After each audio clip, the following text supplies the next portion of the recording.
The night the roses burned. The roses were cream and gold, wrapped in brown paper and tied with a thin piece of twine. Celeste had chosen them herself from the small florist near the hospital, the one with mismatched buckets on the sidewalk and a cat that always slept on the windowsill. She had smiled while paying for them, tucking the paper bag of warm bread under her arm, thinking about the look on Victor's face when he came home to candles and a proper dinner, instead of the usual cold silence that had crept into their penthouse like fog in recent months. She had told herself it was just the stress of his latest business merger. She had told herself that love goes through seasons. She had told herself a great many things during the 7 years of her marriage to Victor Harmon. The elevator opened on the 42nd floor with a soft chime. Celeste stepped into the private foyer, her heels quiet on the stone tile, the roses resting against her chest. She could hear music, something low and warm, playing from the master suite. She thought that was strange. Victor never played music. He said it distracted him from thinking. She set the bread and the roses on the entryway table and walked slowly down the hall, her hand resting instinctively on the curve of her belly, where her daughter had been turning gentle somersaults all afternoon. The door to the suite was half open. She pushed it with her fingertips. The scene inside did not register immediately. The human mind has a way of protecting itself, of delaying what it cannot bear to understand. For 1 full second, Celeste simply stood there, as if she had walked into the wrong room, the wrong life, the wrong story entirely. Then the second passed, and everything became horribly clear. Victor stood near the window in his unbuttoned shirt. Diana Voss sat on the edge of their bed, her dark hair loose, one strap of her dress fallen from her shoulder. They were not holding each other when Celeste appeared, but the room told its own truth, in the rumpled covers, in the 2 empty glasses on the nightstand, in the way Diana's eyes went wide with something that was not quite guilt, but something closer to calculation. Victor turned. His face did a terrible thing. It moved through surprise, through shame, and then landed somewhere that looked almost like relief, as if being caught meant he no longer had to carry the weight of the secret alone. That expression, more than anything else, is what destroyed Celeste completely. She did not scream. She had always imagined she would scream. She pressed her lips together and felt the whole world contract to a single still point. Her eyes moved from Victor to Diana and back again very slowly, as if she were committing every detail to memory. Because she was. She would need to remember this later, not for anger, but for clarity. She would need this image on every day when doubt tried to creep back in and whisper that she had overreacted, that she had misunderstood, that love was worth one more chance. Victor took a step toward her. He said her name in a low voice. He raised his hand as if to touch her arm. She stepped back, just 1 step, but it was the most decisive step she had ever taken in her life. She turned around. She walked back down the hall. She picked up the roses and the bread from the entryway table, and she carried them into the elevator and pressed the lobby button. As the doors slid closed, she could hear Victor's footsteps on the tile, and then his voice, raw and stumbling over words that had come too late. The doors sealed shut, and she descended in silence, the roses still in her arms, her face completely calm in a way that frightened even herself. The night air outside the building was cold and wet. Rain had started at some point while she was upstairs, and the streets shone like dark mirrors. She stood under the awning for a moment, and then she took out her phone and called Owen Fletcher. He picked up on the second ring. She said only 3 words, "I need you." Owen arrived in 17 minutes. He pulled up to the curb in his old gray car, which smelled of coffee and leather, and he said nothing when she got in. He simply drove. After a few blocks, she reached into her bag and took out the ultrasound photo and held it in both hands, looking at the small white shape that was her daughter's profile. A perfect little nose, a fist curled near the cheek. Already so complete and so unaware of everything that had just shattered. Celeste breathed in slowly and breathed out. She placed the photo carefully back into her bag. She looked out at the rain-covered city and thought about every choice she had quietly set aside over 7 years to keep the peace, to be patient, to be graceful, to be the kind of wife that Victor's world expected. She had worn her love for him like a second skin, and now that love had been taken out and left on the nightstand like something disposable. The pain was enormous. She let herself feel it fully, right there in the passenger seat, with the rain on the windows and Owen's hands steady on the wheel. She did not push it down or try to reason it away. She sat inside the hurt and let it move through her like a wave. And then, when it had passed enough to allow room for something else, she sat up a little straighter. Owen glanced at her without asking anything. He had known her since they were both teenagers with mismatched shoes and borrowed library books. He knew what her silences meant. She said quietly, but with absolute steadiness, "I am going to need a very good attorney." He almost smiled. He told her she was already sitting next to one. She looked down at her hands, then back at the city lights blurring in the rain. She thought about Diana Voss sitting on the edge of that bed with her calculated eyes. She thought about Victor's expression of relief. She thought about Harriet Vane, Victor's mother, who had spent 7 years looking at Celeste like something that had tracked mud through the foyer. She thought about her daughter, not yet born, already so fiercely loved. And she made a decision so quiet and so complete that it barely needed words. She was going to do something that none of them saw coming. Not Victor, not Diana, not Harriet, not the magazines that had called her the graceful and gentle wife of one of the city's most powerful men, not a single person who had ever underestimated her. She was going to stop being gentle about it. The roses were still in her lap. She looked at them for a long moment, and then she rolled down the window just slightly and let them fall, one by one, into the wet and rushing night. When the last one was gone, she rolled the window back up and folded her hands in her lap. The storm outside was extraordinary, but the storm inside her was finally quiet. The Woman Behind the Curtain. 3 weeks passed, and Celeste did not make a single public move. No press statement, no tearful appearance at a charity event, no dramatic exit from the penthouse captured by photographers camped outside the building. She simply vanished from the world that Victor Harmon had built around her, and in that silence she let the people who underestimated her believe exactly what they wanted to believe. Victor believed she was hiding. Harriet Vane believed she was falling apart. Diana Voss believed she had already won. They were all wrong. Celeste was staying in a clean, quiet apartment on the west side of the city that Owen had arranged within 48 hours of that rainy night. It had tall ceilings and morning light that came through the windows in long, warm sheets, and a small balcony where she drank chamomile tea every evening and watched the city settle into darkness. It was nothing like the penthouse. It had mismatched furniture and a radiator that clicked, and a neighbor who played piano badly but with great enthusiasm at 7 each morning. She loved it immediately.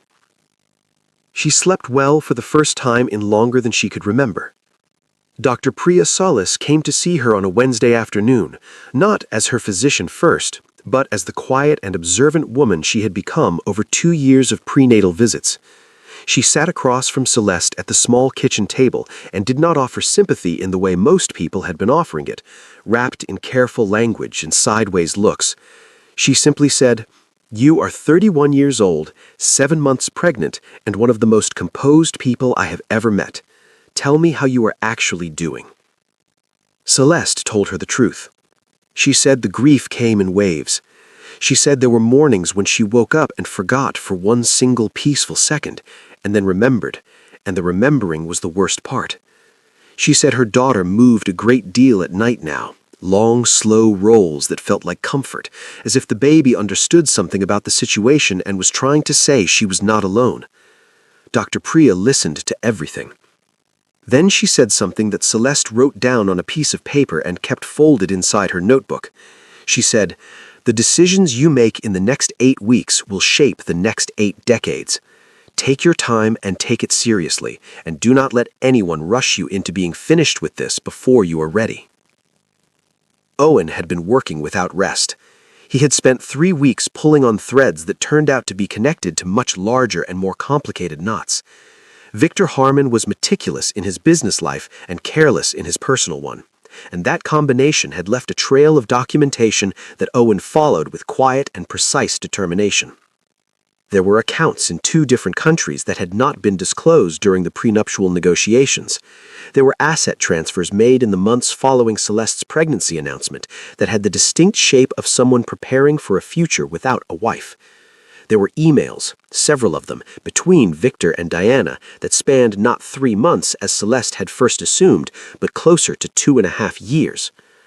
Owen laid all of it out on the kitchen table one Thursday evening, while Celeste sat across from him with her hands folded and her face very still.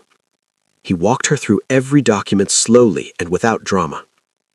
When he finished, he looked at her and asked if she needed a moment. She said she did not. She asked what their options were. He told her.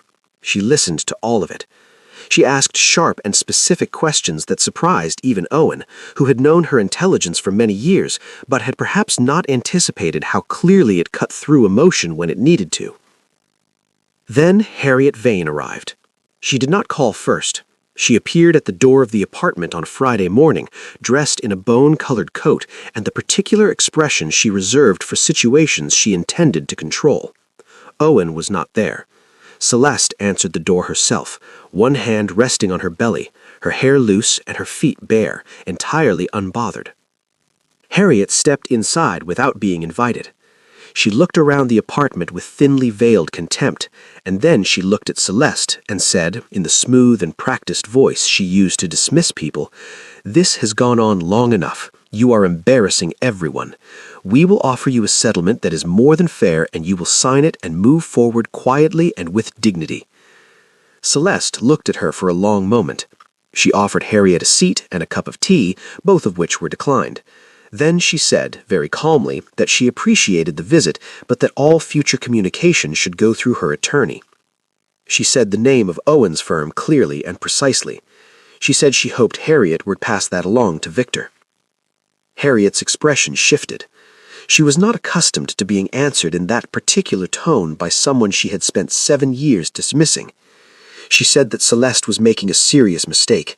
She said that Victor had been more than generous and more than patient, and that Celeste always knew exactly what kind of man she had married. Celeste nodded slowly at that. Then she said, "You are right about that last part. I did know exactly what kind of man I married. I simply believed he was capable of becoming better. That was my mistake, and not one I intend to repeat." Harriet left without another word. Celeste closed the door behind her and stood in the hallway for a moment with her eyes closed and her palm flat against the wall. Then she exhaled and walked to the window and looked out at the city below. She thought about the version of herself that had existed in that penthouse, always smoothing things over, always adjusting herself to fit the space she was allowed to occupy. She thought about how much energy that had cost her every single day. She picked up her phone and sent Owen a message. She told him to move forward on all of it, every account, every document, every thread he had found. He responded in less than a minute with a single word: "Good." She set the phone down and placed both hands on her belly and felt her daughter push gently against her palm in response, a small and certain greeting. She whispered to her daughter that things were about to change. She was not afraid. She was ready. What she did next shocked millions. The morning of the press conference, Celeste woke before her alarm. She lay still for a few minutes in the grayed early light and listened to the city beginning its day. The neighbor's piano started up at 7, slightly off-tempo as always, something that might have been a waltz in a more practiced hand. She smiled at the ceiling. She had come to love that sound. It was imperfect and determined, and somehow exactly right. She dressed carefully, Not in the kind of clothes she used to wear to Victor's events, the kind chosen to be tasteful and unobtrusive and appropriate for the wife of a man who needed to be the most visible person in any room. She dressed in deep burgundy, something that belonged entirely to her, and she left her hair down and her shoulders straight, and she looked at herself in the mirror for a long moment before she picked up her bag and walked out the door. Owen was waiting for her downstairs. He handed her a coffee and said nothing unnecessary. That was one of the many things she had always valued about him. He understood that some mornings did not need words. The conference room was on the 14th floor of a building downtown that smelled of fresh paint and possibility. Owen had arranged it 6 days earlier, sending a single media invite with no details beyond the date, the time, and Celeste's name. That had been enough. When they arrived, the room was full. Cameras lined the back wall. Reporters sat with their notebooks open. Several of them looked surprised when Celeste walked in, perhaps expecting something fragile, some version of a woman in pieces. What they saw instead was someone who had clearly decided, in very precise terms, exactly who she was going to be from this point forward. She sat down at the table at the front of the room. Owen sat beside her. She adjusted the microphone and looked out at the room with a quietness that settled everyone almost immediately. She began by saying that she was not there to talk about Victor Harmon. She said his name once and did not return to it. She was not there for explanations or accusations or drama of any kind. She said the truth had already been established in the legal proceedings that had concluded 4 days prior, the results of which had been filed in the public record for anyone who wanted to read them. Then she described what she was there to talk about.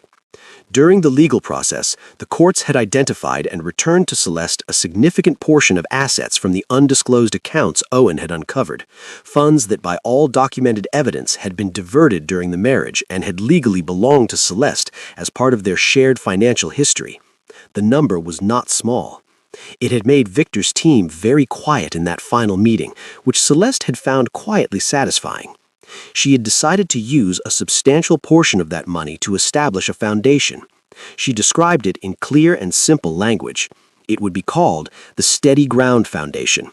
It would provide legal support, temporary housing, and financial guidance to women navigating divorce or separation while pregnant or with young children. It would partner with family law offices, medical clinics, and community organizations. Its first office would open within 60 days. Applications were already being accepted. She spoke for 11 minutes without notes. When she finished, the room was briefly silent in the way that rooms become silent when something real has just occurred inside them. Then the questions began, and she answered each one with the same composed directness, without flinching and without performing. One reporter near the front asked if she had anything to say to women who might be watching who were in a situation similar to the one she had faced 6 weeks ago. Celeste considered the question. She looked down at the table for a moment and then back up. She said that when she discovered her husband's betrayal, she had stood in a doorway and felt the whole ground of her life disappear beneath her. She said that what she had learned in the weeks that followed was that the ground had not disappeared. It had simply shifted, and that when everything built on false foundations collapses, it makes room for something real to be built instead. She said the worst night of her life had also been the night she finally started living it on her own terms. She said she hoped that was useful to someone. The cameras were still running. The phones in the room were pointed at her. She did not notice them anymore. She was looking at a point just above the heads of the people in the room, where the morning light came through the high windows in warm and generous lines. Victor Harmon watched the press conference on a screen in his office with his hands folded on the desk and said nothing. His assistant reported later that he had not taken a single call that afternoon. Harriet Vane, when reached for comment by 3 different publications, declined each one. Diana Voss had not been seen at a public event in 4 weeks and did not appear at one for many months after. 6 days after the press conference, Celeste's daughter was born at 7 in the morning during a spell of clear and brilliant weather. She was small and certain, and arrived with an expression of focused seriousness that made Dr. Priya laugh softly and say she already looked like her mother. She held her against her chest and felt something settle inside her that had been in motion for a long time. She had not decided on a name until that exact moment. She looked at her daughter's face and thought about steady ground and open windows and piano music that was imperfect but kept going. She thought about the cream and gold roses she had dropped into a rainy street 6 weeks ago and how they had felt less like loss and more like release. She named her daughter Clara. And in the years that followed, thousands of women would walk through the doors of the Steady Ground Foundation and find exactly what its name promised. Not answers, not rescue, just a place to stand while they figured out what came next. That was enough. That was more than enough. That was everything.